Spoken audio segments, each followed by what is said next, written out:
Welcome to the Marketing Home, Marketing You podcast. Week after week, Barbara Savona of Sprout Marketing brings you quality conversations with industry leaders, mini marketing workshops, and step-by-step guides on everything marketing, business, and career growth. So grab a cup of coffee and get ready for some outside-the-box ideas from the girl that lives inside the shipping container box. Everyone, you guys are in for an incredible treat today. We have founder of Q10 Property Advisors, Stephanie Graves. Stephanie, welcome. Hi, great to see you. Great to see you. I've been looking forward to this conversation because I am curious about a lot of the things that I'm going to ask you today. And I also know that our audience is going to benefit. So maybe to kick us off, could you tell us a little bit about the current role that you're in and what a typical day looks like for you? Wow. Yeah. So I run Q10 Property Advisors. We're a third-party property management company. We do some consulting, kind of owner consulting, due diligence, soup to nuts, kind of standard third-party management services. I also am pretty active in the apartment association, the local apartment association. So that takes up a great deal of my day. Some days are better than others, right? All those things. So we have about 135 employees at Q10. Wow. About 35 properties in the Houston area. And we just got our first one in San Antonio. So now we might actually get to maybe. Yes, I was going to mention that. I was like, hey, maybe I get to actually see Barbara. That would be so wonderful. Yes. So yeah, typical day is kind of figuring out what the financials look like, talking to owners, managing people problems. Property management is easy. People management is what we spend the majority of our time doing. So goodness, man, you said it well. So did you guys, was it in 2015 that you started the company? Yeah. So it's been about 7.5 years. I had worked for various companies and done various things and then decided that we would start our own company. And we started in July of 2015 and then kind of have just grown over the years with our biggest growth kind of in the last 2 years during the COVID era. We know there's been lots of movement with assets. And so that's kind of how things are working for us. Well, congratulations. Most startups don't make it out of their first year. The majority don't make it out of the fifth year. So I'm so happy to see that. And I'm just curious, what was the motivating factor to leave the corporate position that you had and to start your own property management company?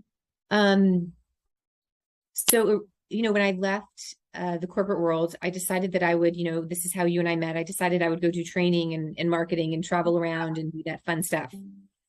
And then remembered what it was like to wake up in different cities and not remember where I was. Yeah, I can relate. Yes.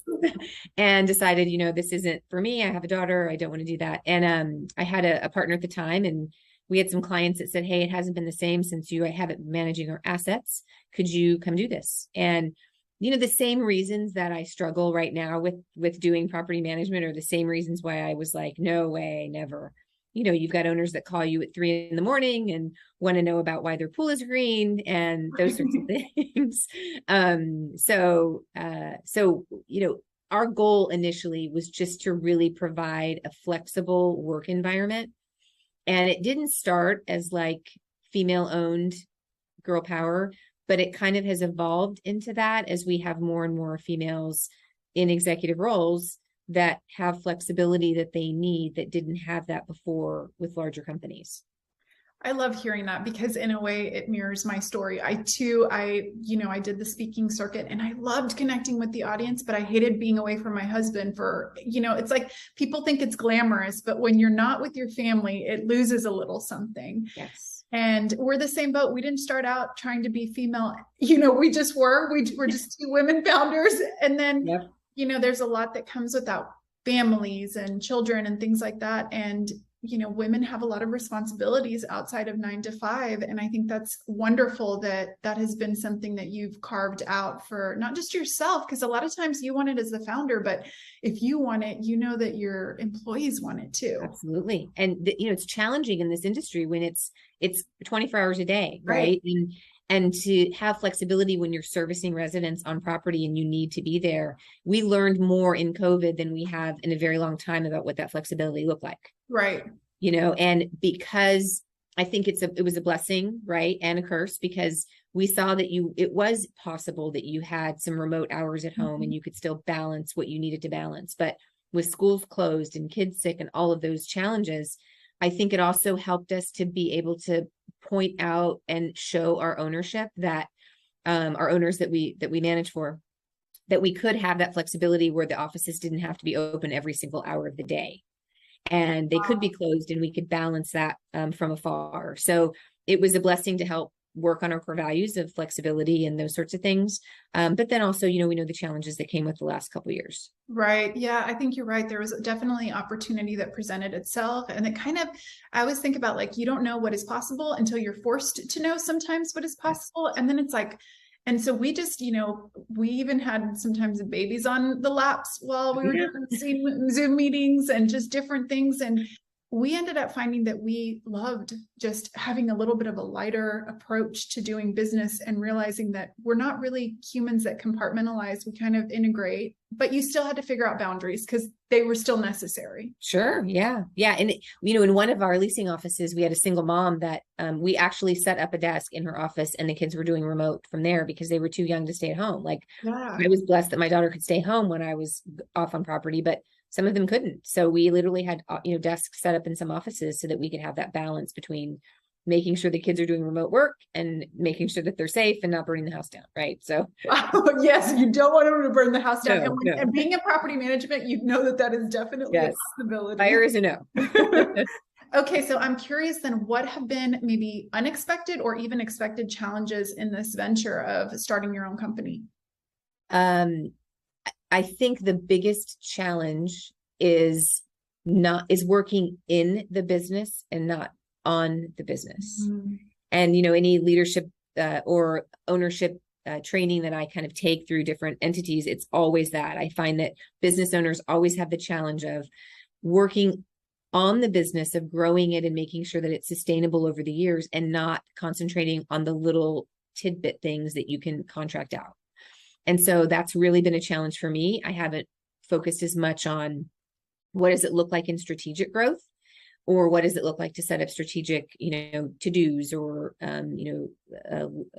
structure. It's been more of like, chasing your tail at sometimes, and me walking units or me doing budgets. When you own a company, that's not sustainable. And so that's been a real challenge. And then just the pressure overall, when you really start to think about 135 employees that you need to provide for every month. Wow. That to me is a heavy burden to carry. We lost a client early on that was about $20,000 of revenue a month. And I had to do a serious reflection on what's going to happen. Like, am I going to terminate somebody? And as a business owner, you have to make the decision. I didn't want to terminate anyone because I knew that we would grow the business again. And I don't want to lose that great employee that I had to, terminate. So, I had to take a pay cut. And so, for 6 months, there was no income coming in for me. So, that's important too, as you think about what that looks like from a business perspective and owning a business, having a support system in place and understanding the responsibility. Maybe some people, it doesn't bother them to have to terminate someone, but for me, it was a big deal. So, you need to have a support system, and you need to realize that there's some sacrifices in that glory that you think is owning a business. Absolutely. I think that's the weight that nobody tells you about when you start. And that's why I think, being really careful who you hire, when you hire, because it is a huge responsibility that somebody's livelihood is attached to your performance. And I definitely can relate to that feeling. And it's true, when you're the business owner, you many times are wearing two hats. You're the visionary, and you're supposed to be the one that's scaling the business. But a lot of times you're in day-to-day operations. And so it is a challenge to do both. So I applaud that you are in it in the trenches too. Yeah. Walking units today, actually. So. Wow. Okay. So let me ask you then, over the years, I'm sure there were skills that you picked up along the way that prepared you for this new venture. What do you think some of them were, like in hindsight, looking back, that you're like, man, I'm glad I did X and now understand this? Yeah. I started on the development side, not necessarily on the management side, which is different from many people. Right. I started with budgets and performas and running numbers for lenders. So, I had that background that was necessary to understand what my owners are looking for, right? Understanding that it all comes down to distributions, and it all comes down to how they're going to make that lender profile work. So I think that was super helpful, that experience that I had.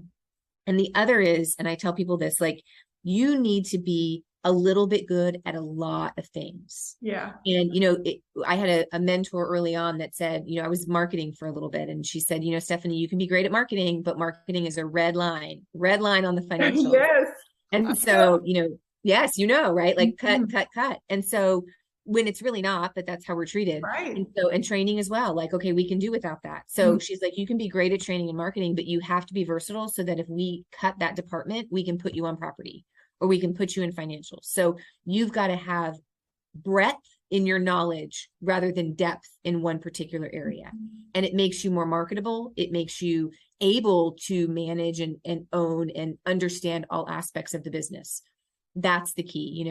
A property manager can be great, but if they don't know anything about rent collection, they're not going to be successful. And that's the same thing with us, right? As business owners, Yes. You need to know a little bit financials and a little bit about tax law and a little bit about accounting and a little bit about people management, right?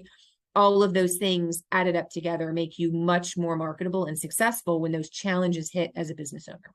I love the fact that you said that it's the part of making yourself more marketable, because the podcast is marketing home, marketing you. A lot of people don't think of themselves as their own brand, not realizing that, hey, at some point you might not be doing the role that you want and you want to be down the road somewhere else. What have you done up to then to kind of gather all these little skills that are going to make you marketable? Yes. I mean, it's great to be proud where you work. We wear Q10 apparel everywhere, and that's great. And it's great to be proud about the company that you come from, but we really internally within our organization work on individual skill sets, right?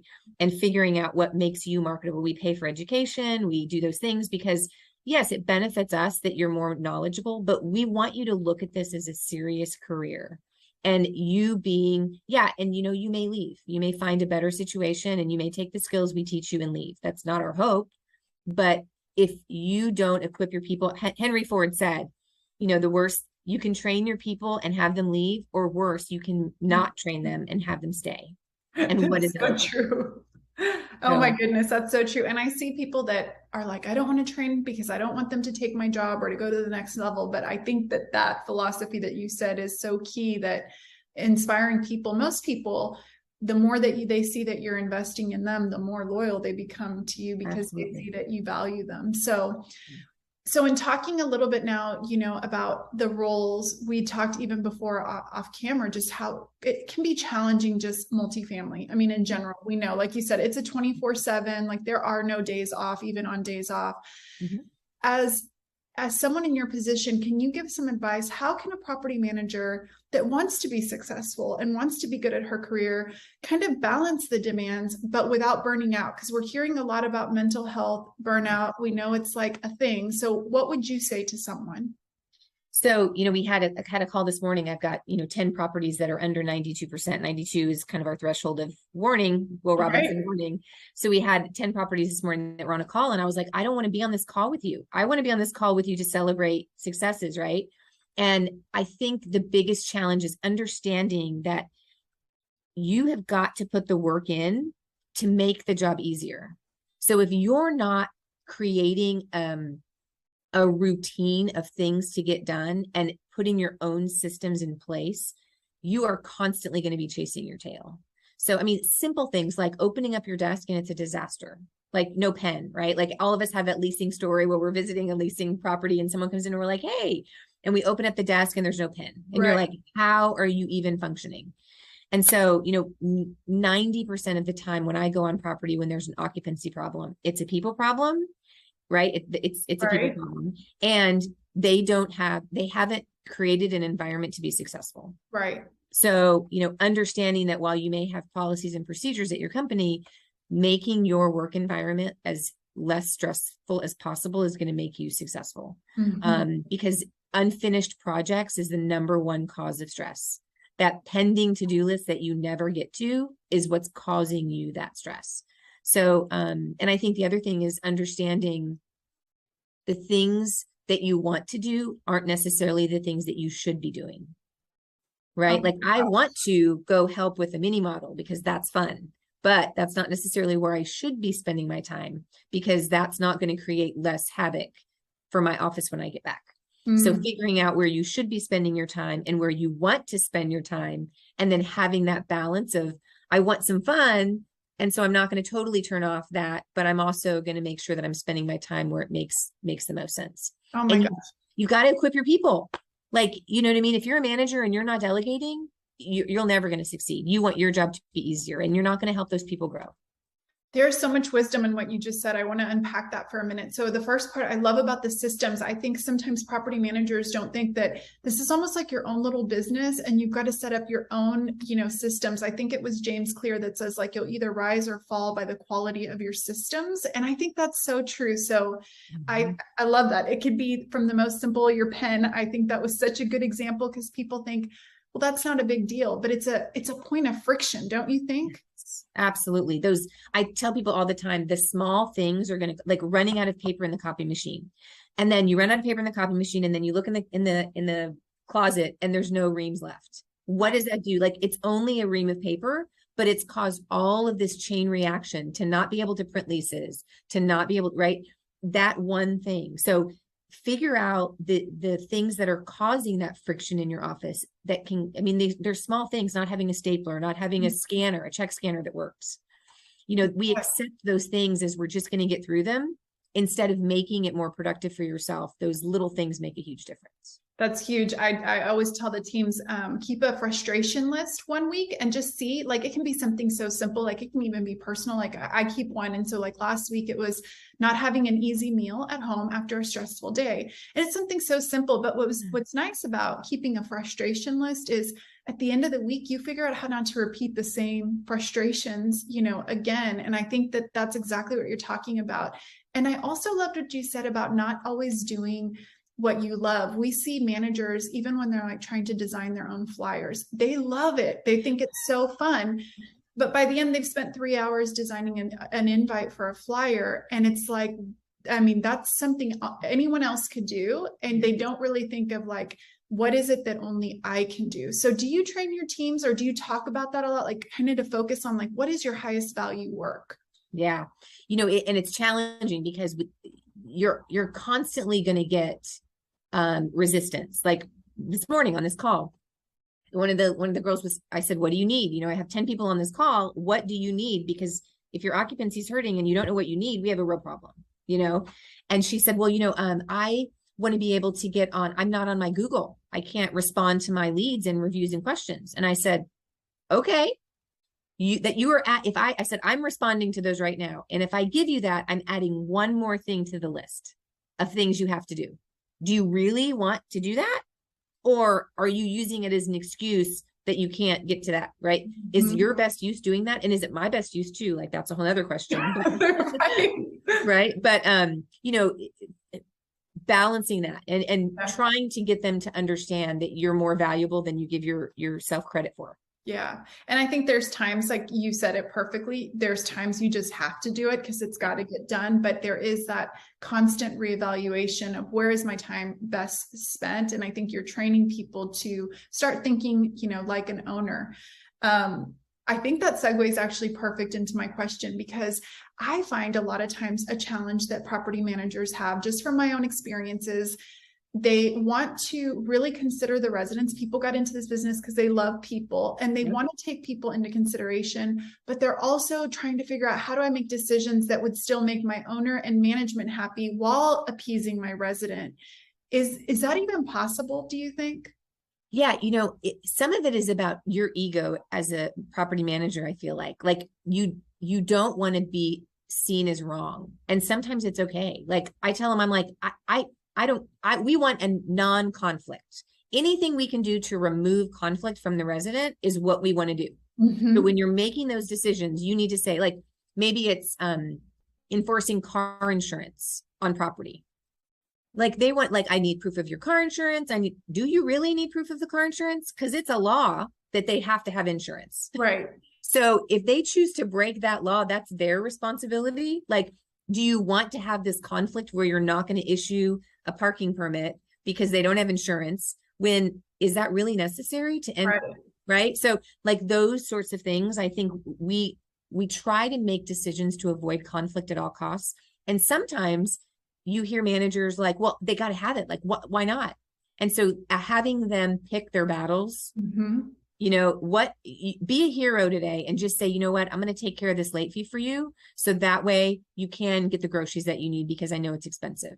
Is it worth it in the end? Like, right. You know, so, but I do know that some companies don't allow that. You don't have that freedom. So figuring out the freedom levels that you have to create, you know, a situation where the residents don't feel like it's the worst situation and the owners are appeased, right? It comes down to expectations, right? Understanding what the expectations of your owners and your managers are, and how do we come to an agreement? Yeah. And I find that honesty is always the best policy. So you just say like, hey, they haven't been late, and I wanted to give them a deal, and I wanted to look like a hero because she told me she couldn't afford chicken nuggets for her kid. Right. Like, what owner is going to say, no, you charge the late fee? Right. Okay. I think that's such a good point. It's like two things can be true. You can have an owner's best interest and you can have a resident's best interest. And there can be an in the middle, you know, kind of a ground.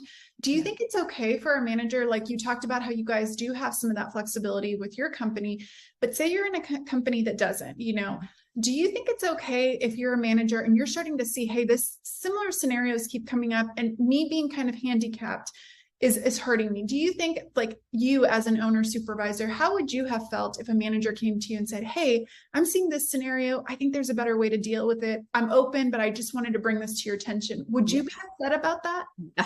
Love it. Like, please, you know what I mean? Like, please, please, please.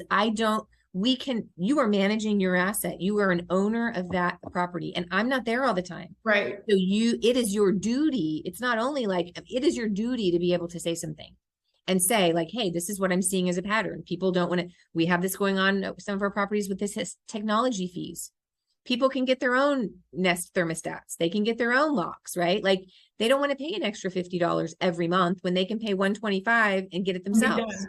Yeah. So, you know, I know that all the tech companies are selling it to the ownership, but in reality, it's our duty to tell the owners. It's our duty to tell our supervisors, this is a challenge. You know, does it matter? Are they going to stop? Who knows? But it certainly is our duty to be able to tell them that. Yeah, absolutely. Okay, so that's good. I think that's one of the biggest things I want to advocate for managers. They sometimes feel very stuck in a situation and feel frustrated. And it's like, all you can do is ask, present a solution. I was a supervisor too, so I never was mad. Even if I didn't go with that suggestion, I was always so thankful somebody brought a suggestion instead of a problem. And that they cared. You know what I mean? Like, to me, it shows that you really care about finding a solution and care about the property and the residents and my needs. Like, hey, I don't want people to move out. And I'm finding that all these people are moving out because of XYZ. You know, I think it's also important. Sometimes they forget that data is important. Right. And so, right, like when they're telling you all day long that the reason why people are moving out is because the tech fee, and I pulled a move out report and it says buying a house, that's, the data is not supporting that. Right. So make sure that the story is a congruent one and and that the data supports what you think is the problem. That's a beautiful point. I remember when I was in advertising, people would get something cut and the owners would say, well, your report says like you didn't get anything, but they were just doing, drive-by or curb appeal. So everything would get cut. And then all of a sudden the traffic would dry up. And so I think you just said a great point, is like data to back up everything with ownership, management companies. We want to see data and then be able to make decisions based on that. And it gives you a sense of, okay, I'm coming here with real facts, being able to back up my argument. Yeah. And sometimes the most immediate thing that's happened is what you think it is. Yes. And when you go back, right, like I'm like, oh, everybody's leaving because such and such. And then I'm like, well, let's go look at the last 6 months and see if that's the case, right? This 30-day notice was a good one. You have to give a 30-day notice instead of a 3-day. And we had a property refi, and the person was adamant that when we had to start giving 30-day notices was when the delinquency went up. And I was like, okay, let's go look at the delinquency pre 30 days and let's go look at the delinquency post 30 days and see if that's the case. And guess what? No pattern. No. I think it's human nature. It's like the last thing that happened is what we do that. What it is. We have it in our team too, where they'll say, oh, everyone is upset about this thing that we changed to the website. And I'm like, really? Everyone? We go back and it's 1 or 2 people. I don't really like the way that this layout is. And I'm like, okay, we have thousands of people. Everyone is not too, but I think that's a great point about thinking also like an owner is really making sure that it's not a gut feeling. Like gut feelings are good sometimes, but in those situations, you're so right. It needs to be hard facts. Yeah. We have a term called flexible intelligence that we use frequently. And I'm always advocating like, okay, so let's do some flexible intelligence here. Do we think that that's really what she meant when she said, don't ever, make sure you charge this to everyone? Like, do you think that's what she meant? Or do you think she wants to give you some flexible intelligence to make sure we're making the right decision for the people that are here? Yeah. Okay. I'm swiping that. I love that phrase. Oh, it's so good. Okay, so somebody is new to this industry. They don't know what their career path is going to be. Do you have any words of advice for someone that knows they want to be in this industry? They just don't know where they want to end up.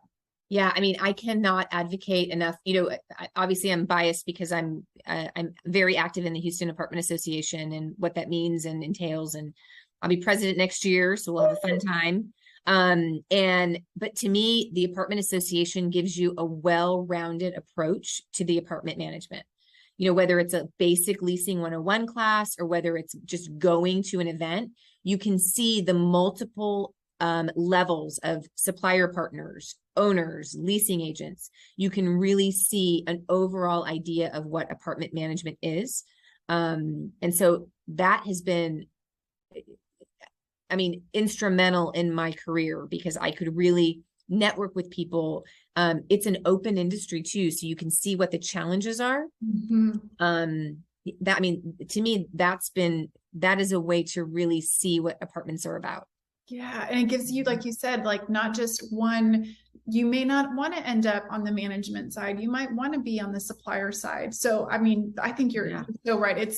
And I love that it's like you were talking about even the training classes. You're not learning from just one person that might have one perspective. You're literally learning from experts of different fields, whether it's a fair housing from a lawyer that is dealing daily with fair housing or, Excel spreadsheets. There's such a wealth of knowledge there. I think that's a great piece of advice.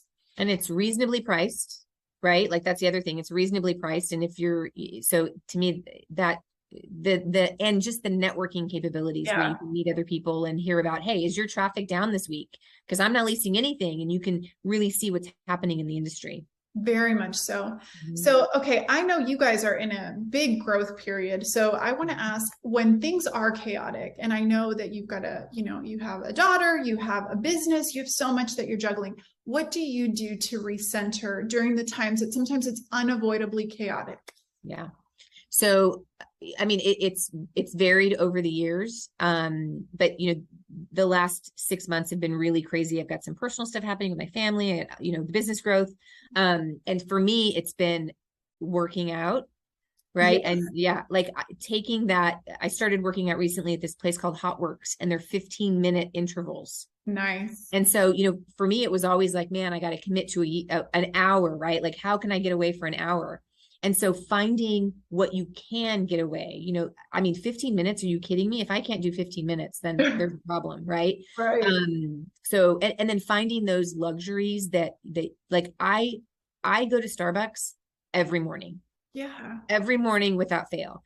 And that means I probably won't eat lunch, but for me, it's going in and having, like, I know that I'm going to have coffee and a sandwich, and I know that I'm at least going to start my day with a meal. Because, in property management, who knows what's going to happen by lunchtime? Right. Right. I'm not eating your own little rituals that are kind of replenishing you. I think that's wonderful. Yeah. So, and the other times it's just, we're lucky as women, and I feel bad for guys because, women get together and they do that little catty, right? Yeah. Complain. It's constructive complaining is what I like to call it. Yes. And it truly is therapy. When you're sitting there like, oh, my husband this, or my job this, or my employees this, right? And then you're hearing, people that have the same or worse struggles than you do.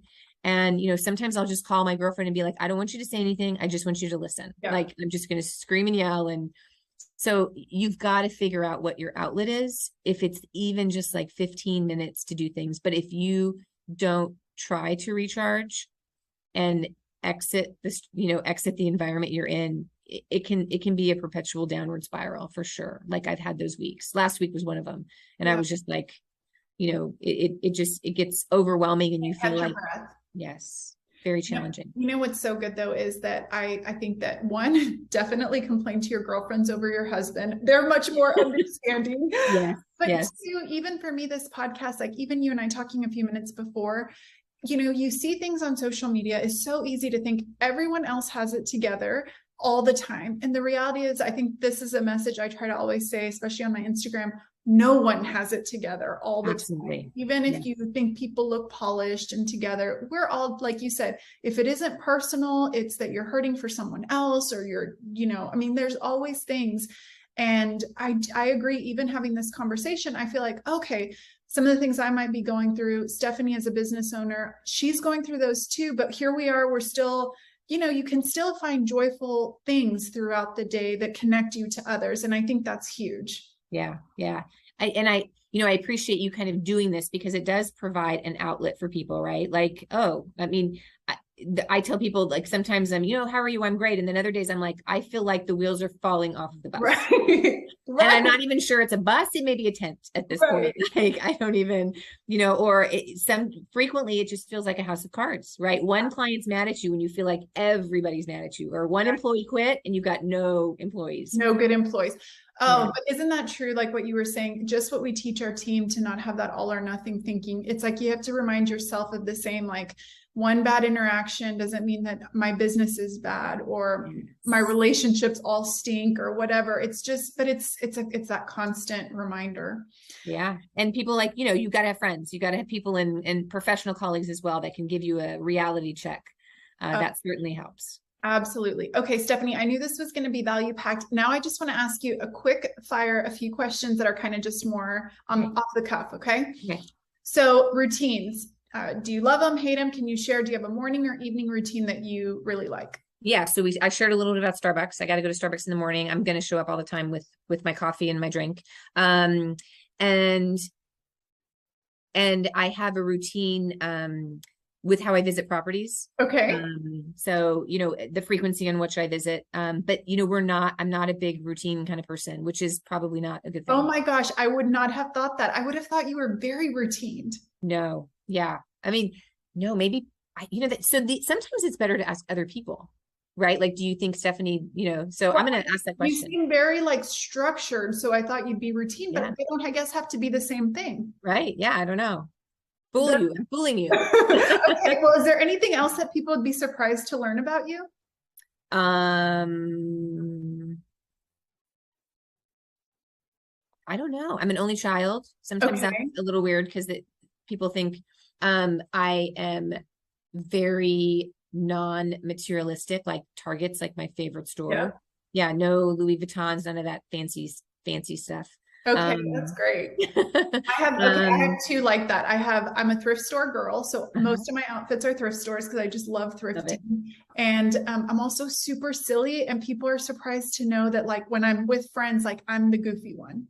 Really? Yeah, I think that I am surprised to learn that. Yeah, it's just kind of, I think, but I love that. I wouldn't have thought you were an only child, and only because there's always the stigma of like only children, and you're so social and you're so like an encourager to your people, So it's interesting because my daughter is an only child, and I was doing this thank you, share from the very beginning because I knew, like, I know what that's like. Like it's yours and you want to keep it. And yes. And I was like, I've got to make sure that she shares because it's going to be so challenging for her to have friends. Right? And so I think she's kind of a little overgiving, which I'm sure will wear off over time. But I've just always been really conscious of it because it was hard for me to share. And I wanted to make sure that was important. Yeah. Well, I was an only child for 8 years, so it was very hard for me to share. And I had to learn that later. Yeah. Okay. So if you weren't working in multifamily, what would you be doing? I would be teaching. Yeah, I could see that. Yeah. I would be a school teacher, I hope that I had a preschool that we started at the same time we started Q10. That's a whole nother story. Gosh, I remember that. Yeah. Run 2 businesses at a time. Try that. And so that was fun, but I hope that my next act at some point, if, Q10 goes and does whatever it's going to do, I hope that I'll do some training and work on that.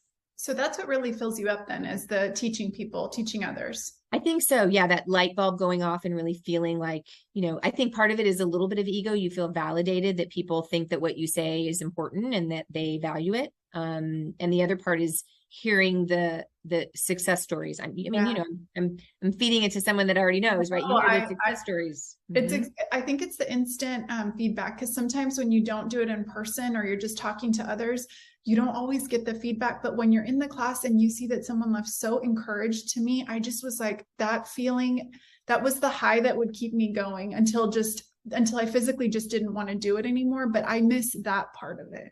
Yeah. And feeling like you're making a difference, right? Like I always knew that my purpose in life was to make others want to be better at what they do. Yeah. And so whatever form that takes, I'm proud to do that. Like let people know what they're capable of, because we don't.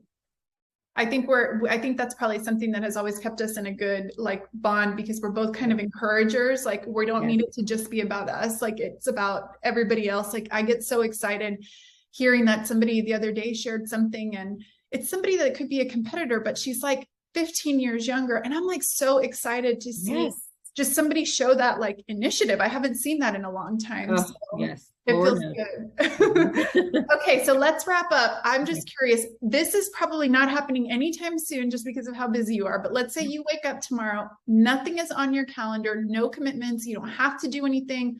What are you doing that day? Oh, I'm planning a vacation and trying to go somewhere else. Is that your thing?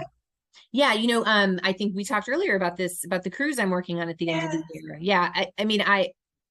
I'm definitely an adventurer and I want to do things and go places. So we have the multifamily cruise that I'm doing at the end of the year, which is a little bit of both. Like I figured, how can we take people away from the day-to-day environment that they're in for multifamily and have some fun in that? So we're doing a multifamily cruise for 5 days in December. How fun. I don't think anybody's done something like that. No. And we had a really great idea, and it was right. We started marketing right when the pandemic hit. And so that was super exciting. That was canceled and postponed for 2 years. So we're excited. It's a small event, probably 50 to 60 cabins, 150 people or so. But it's going to be a really neat event, I think, and takes you away from the day-to-day. But also we're going to be immersing people into the multifamily industry with some training and challenging environments. How awesome. Well, I'm going to make sure to include all the links for all the things that you guys are doing, links to the company. And I just think this has been almost like a mentorship program that somebody that wants to learn, I feel today got a lot of great actionable tips. So thank you so much, Stephanie, for your time. Thank you for doing it. It's a consistent thing that I look at, and I'm glad to be a part of, super proud. So I appreciate it. And I love to see your successes. Thanks, Stephanie. Thank you.